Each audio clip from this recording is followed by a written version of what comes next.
కానీ నువ్వు తలుచుకుంటే ఎవరినైనా మార్చగలుగుతావు.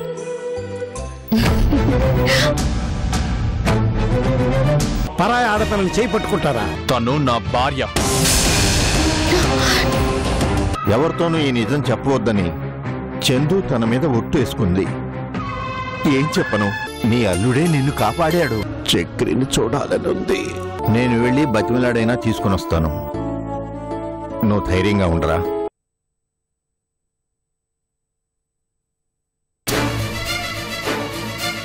అయ్యా, ఈ అమ్మాయి భర్త ఎవరో కాదు, మన ఇంటికొచ్చాడు రాజా, అతనే.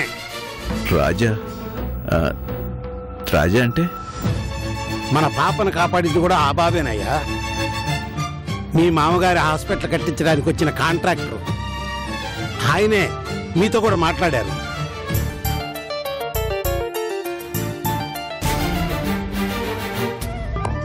నా పేరు రాజా సార్, సివిల్ కాంట్రాక్టర్ని. మిమ్మల్ని కలవడానికి వచ్చాను. అతనా?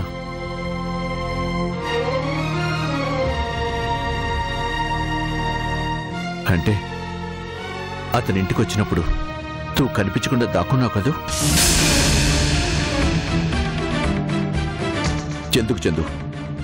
చెందుకు ఇలా చేస్తున్నావు? అసలేమైంది చందు? చెందుకు మీరిద్దరూ విడిపోయారు. ఆ రోజు ఆత్మహత్య చేసుకోవడానికి ప్రయత్నించడానికి కారణం ఏంటి?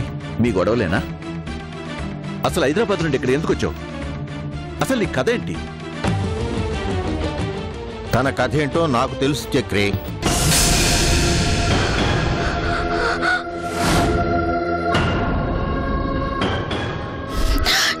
తాతయ్య,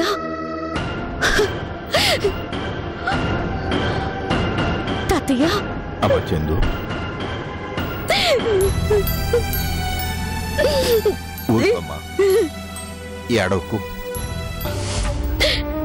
మావయ్య, మీకు తను చందు గురించి తర్వాత. నాకు చందు తెలుసు, వాళ్ళ నాన్న తెలుసు, రాజా కూడా తెలుసు. అవన్నీ నేను చూసుకుంటాను. ముందు మనం విశ్వనాథ్ దగ్గరికి వెళ్దాం. పద.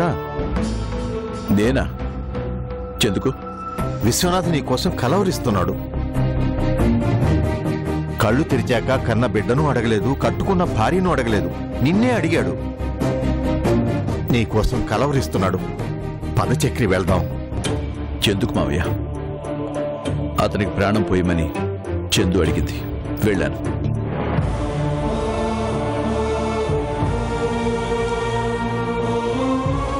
నాకు చేతనైంది చేశాను.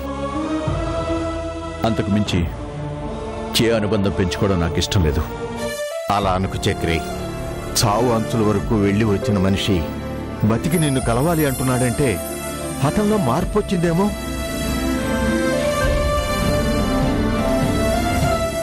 నీతో ఏదో మాట్లాడాలంటున్నాడు. తనకు కొడుకైనా అల్లుడైనా నువ్వే కదా చక్రి. అదే గనక నీ తండ్రి ఇలాంటి పరిస్థితుల్లో ఉండి నిన్ను చూడాలి అనుకుంటే నువ్వు తప్పించుకోగలవా? వెళ్ళండి. మీరు మొదటి నుంచి ఆయనలో మార్పు కోరుకున్నారే కానీ ఆయన చనిపోవాలని కోరుకోలేదు కదా. ఏ మనిషి అయినా ఎదుటి మనిషిలో దుర్మార్గం చావాలి అని కోరుకోవాలి కానీ మనుషులు పోవాలి అని కోరుకోవద్దని మా నాన్న చెప్పేవారు.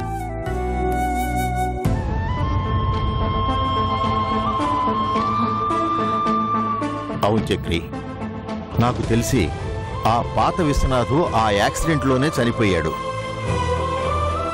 ఇప్పుడు ఒక కొత్త ప్రాణం పోసుకున్న పసివాడి మీద ఎవరైనా కోపం చూపిస్తారా చెప్పు? వెళ్ళి కనిపించు, పలకరించు, అసలు ఏం చెప్తాడో విను. ఇంత చేసిన వాడివి ఈ చిన్న కోరిక తీర్చలేవా? నా మాట విను ప్లీజ్. పద చక్రి.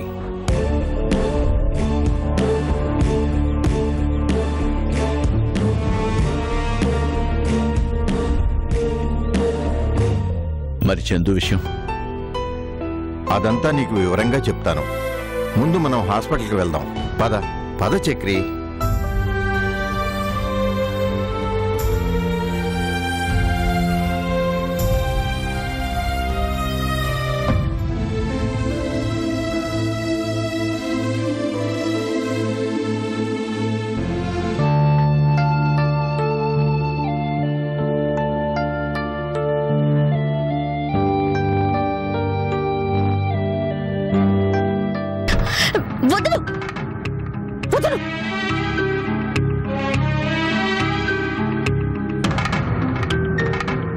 ఇంకొకసారి చెప్తే అర్థం కాదా?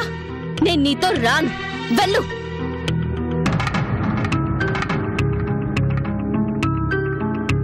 నేనెవ్వరి కోసం రాను.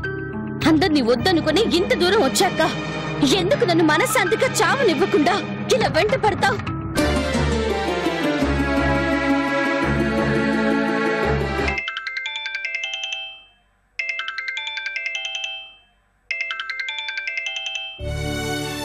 చెప్పు మాధవి. ఏంటి రాజా, అక్కడేం చేస్తున్నావు? విశ్వనాథం గారిని చూసి ఇక్కడికి వస్తాను అన్నావు కదా, ఇంక రావా? లేదు మాధవి, నేను రాలేను. రావట్లేదు. ఏ? ఎందుకని? ఎందుకంటే నేను ఆ ఊరికి రావాలి అంటే నాతో పాటు చందు రావాలి. చందు లేందే నేను రాను. చందునా? చందు రావటం ఏంటి? చందు ఎక్కడుందో తెలియక అల్లాడిపోతుంటే చందు రావాలి అని ఎలా అంటావు?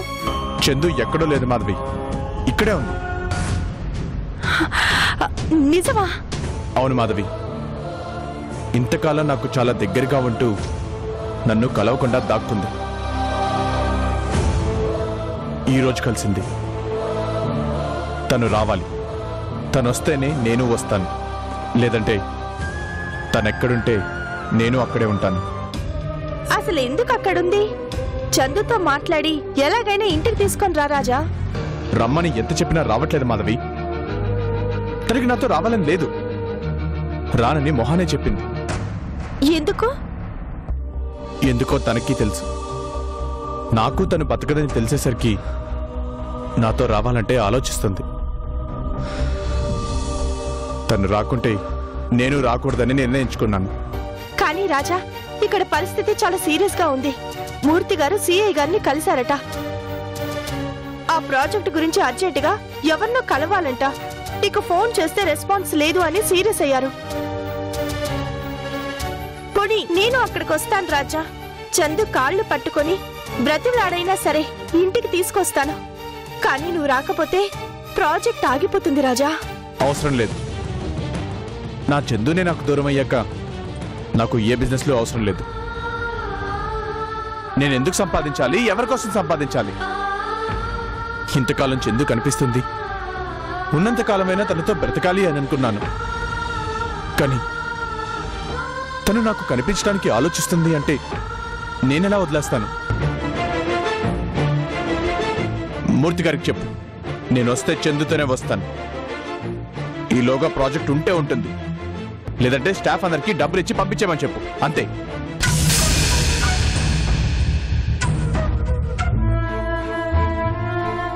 భగవంతుడా, ఇంకా ఎందుకయ్యా వాళ్లతో ఆడుకుంటావు? తనకి చందు కావాలి. చందు రాజా ప్రేమని అర్థం చేసుకుని తను ఉన్నంత కాలమైనా రాజాతో కలిసి బ్రతికేలా చేయి స్వామి, బ్రతికేలా చేయి.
ఇక్కడ కూడా నువ్వు నీలాగే ఉన్నావు చక్రవర్తి. ఒక యోగిలా ప్రపంచంతో పని లేకుండా నీ పని నువ్వు చేసుకుపోతున్నావు కదూ.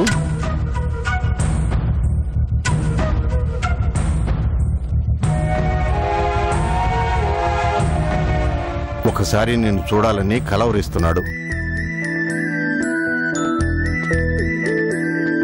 అరే విశ్వనాథ్, ఎవరొచ్చారో చూడు. నీకోసం మన చక్రవర్తి వచ్చాడు. ఒక్కసారి కళ్ళు తెరిచి చూడు.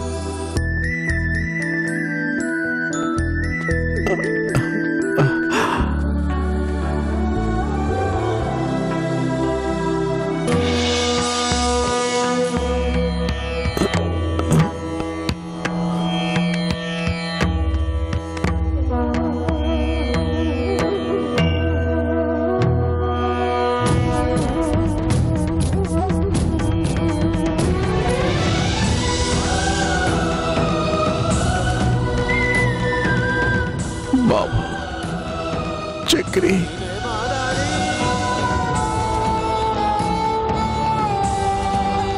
చక్రి,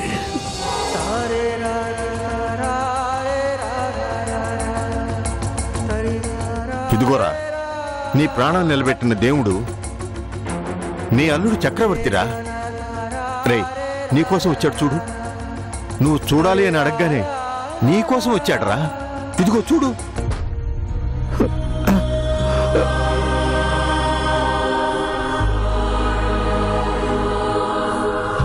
అయ్యో, అలా చేయకూడదు. ప్రశాంతంగా పడుకోండి.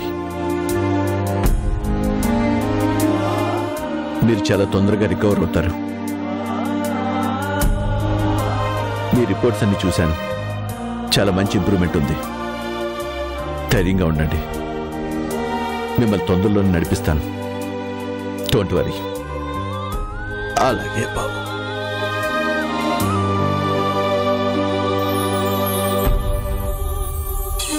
ఇంకా డాక్టర్లా మాట్లాడతావేంటి చక్రి? అల్లుళ్ళ మాట్లాడవయ్యా. అల్లుడు అయినా కొడుకు అయినా నువ్వే కదా.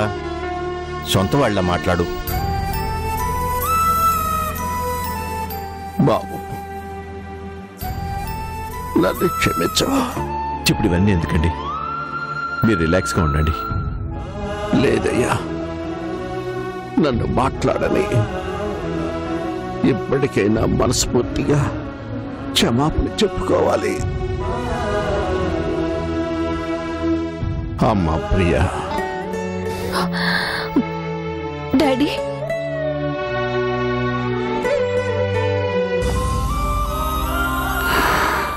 బాబు చక్రి, ఇదిగో నా కూతుర్ని, ఈ హాస్పిటల్ని నీ చేతుల్లో పెడుతున్నాను. జాగ్రత్తగా చూసుకో.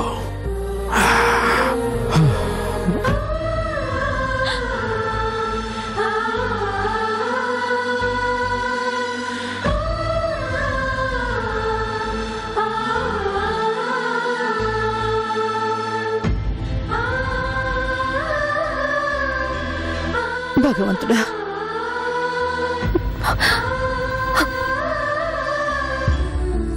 ఏ పేదల కోసం నాతో గొడవపడి వెళ్ళావో ఆ పేదలకే సేవ చేయి. నీ ఇష్టం బాబు. ఇది నీది, నీ హాస్పిటల్. నీ ఇష్టం వచ్చినట్లు చేసుకో. ఇప్పుడు ఇవన్నీ ఎందుకండి? మాట్లాడని చక్రి. మనిషిలో పరివర్తన వచ్చినప్పుడు కృతజ్ఞత ప్రవాహంలా బయటికి తన్నుకొస్తుంది. అది రావాలి. మనిషిలో ఉన్న కల్మషాలన్నీ బయటికి కొట్టుకుపోవాలి. అప్పుడే మనసు ప్రశాంతంగా ఉంటుంది.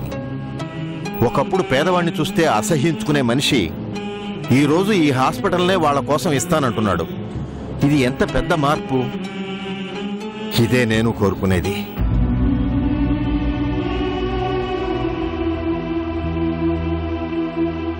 అమ్మా ప్రియా, డాడీ, ఒక్కసారి ఇటొచ్చి చక్రి పక్కన నిలబడమ్మా. రామ్మా.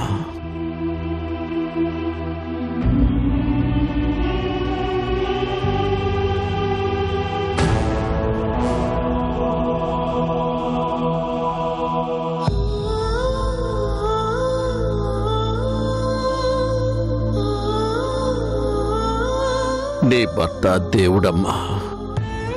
ఆయన్ని ఇంకా బాధ పెట్టకు. అర్థం చేసుకో. ఇప్పటి వరకు మీ మధ్య ఉన్న ఎడబాటులు చాలు.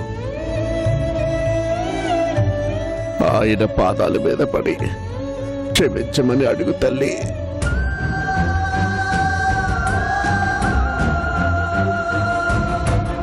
చక్రి, ప్రియా? క్షమించండి. ఏంటిది?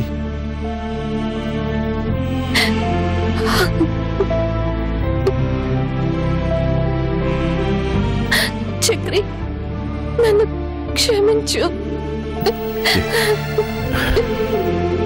ఊరుకో.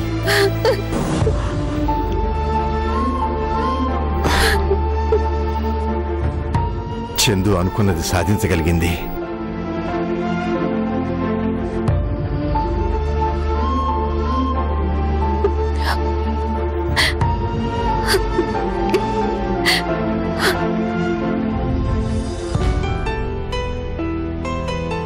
అంకుల్కి బాగా రెస్ట్ అవసరం. మనం బయటకు వెళ్దాం. డాక్టర్ సార్, జాగ్రత్తగా చూసుకోండి. అలాగే sir. Uncle, don't worry, take care. పద.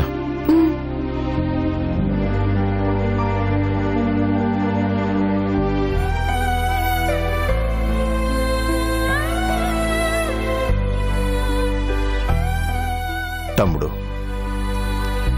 అన్నయ్య, ఇక నీకంతా మంచే జరుగుతుందిరా.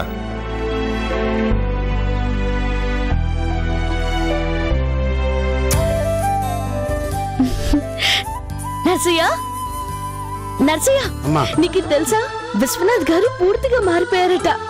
మన డాక్టర్ గారికి ఆ హాస్పిటల్ కి సంబంధించి అన్ని అధికారాలు ఇచ్చారట. అవునమ్మా.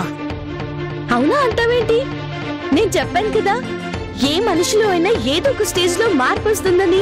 మన చక్రవర్తి గారి మంచితనం ఇప్పటికి కానీ ఆయనకు అర్థం కాలేదు నర్సయ్య. నాకెంత సంతోషంగా ఉందో తెలుసా? ఇక నుంచి డాక్టర్ గారు చాలా హ్యాపీగా ఉంటారు. పేదవాళ్ళకి సేవ చేయాలి అనే ఆయన కల నెరవేరబోతుంది. ఇక నుంచి ప్రొఫెషన్ లో ఆయన పూర్తిగా కాన్సన్ట్రేట్ చేయబోతున్నారు. అదొకటి కాదు నర్సయ్య, ప్రియగారిని పాపని కూడా చక్రవర్తి గారి చేతుల్లోనే పెట్టారట. ప్రియగారు కూడా ఆవిడ పంతాలు కోపాలు అన్నీ మర్చిపోయి చాలా మారిపోయారట తెలుసా? మార్పు వచ్చింది నర్సయ్య, వాళ్ళలో నిజంగా మార్పు వచ్చింది. నాకైతే చాలా సంతోషంగా ఉంది. ఈ వార్త వింటుంటే నాకు చాలా సంతోషంగా ఉందమ్మా. నువ్వు రాకముందు ఈ ఇల్లు ఒక పాడుపడిన గుళ్ళా ఉండేదమ్మా. నువ్వొచ్చి మళ్ళీ పూర్వ వైభవాన్ని తీసుకొచ్చావమ్మా. ఈ గొప్పతనం అంతా నీది. నీ వల్లే ఆ జంట ఒక్కటైంది. నీకు దేవుడు తప్పకుండా మేలు చేస్తాడమ్మా. దేవుడు నాకెంత మేలు చేస్తాడో నాకు తెలియదు, కానీ వాళ్ళ విషయంలో మాత్రం తప్పకుండా మంచి చేశాడు నర్సయ్య. అసలు ఎవరైనా చక్రవర్తి గారు లాంటి మంచి మనిషికి మంచి చేస్తారు. విశ్వనాథ్ గారు కూడా డాక్టర్ గారి మంచితనం అర్థం చేసుకోలేక ఎంతకాలం ఆయన్ని దూరం పెట్టారు, కానీ ఆయన మంచి మనిషి నర్సయ్య. నన్ను అడిగితే అసలు ఈ ప్రపంచంలో ప్రతి మనిషి మంచి మనుషులే. కాకపోతే కాలం కలిసి రాక మంచివాళ్లు చెడ్డవాళ్ళుగా కనిపిస్తారు. అది అర్థం చేసుకోలేక చెడ్డవాళ్ళలా అలాగే మిగిలిపోతారు. అంతే తేడా. ప్రతి ఒక్కరిని మంచి మనుషులే అని చెప్పగలగటం ఒక్క నీకు మాత్రమే సాధ్యమైందమ్మా. ఈ జంటను కలపడం కోసం ఎన్ని అవమానాలు పడ్డావు, ఎన్ని మాటలు పడ్డావు, చివరికి చెంపదెబ్బ కూడా తిన్నావు. చివరికి ఈరోజు అన్నీ మర్చిపోయి ఇంత సంతోషంగా మాట్లాడటం నీకే సాధ్యమైంది. ఏదైతేనే చివరికి మన డాక్టర్ గారిని మామూలు మనిషిని చేశావు. ఆయన లాంటి గొప్ప డాక్టర్ని ప్రపంచానికి మళ్ళీ అందించావు. చాలా మంది నీకు రుణపడిపోయారమ్మా. ఇందులో నాదేం లేదు నర్సయ్య. నేను కేవలం మామూలు మనిషినంతే. నడిపించిందంతా ఆ దేవుడే. ఆయన నడిపించారు, నేను నడిచాను. ఆ గొప్పతనం అంతా ఆయిందే. నేను వెళ్ళి ఆ జంటను కలిపినందుకు కృతజ్ఞతలు చెప్పుకొని వాళ్ళు కలకాలం కలిసి ఉండాలని పూజ చేయించుకొని వస్తాను. డాక్టర్ గారు ప్రియ గారు వస్తే ఉండమని చెప్పు. అలాగేనమ్మా, జాగ్రత్తగా వెళ్ళిరా. వస్తాను. అలాగేనమ్మా.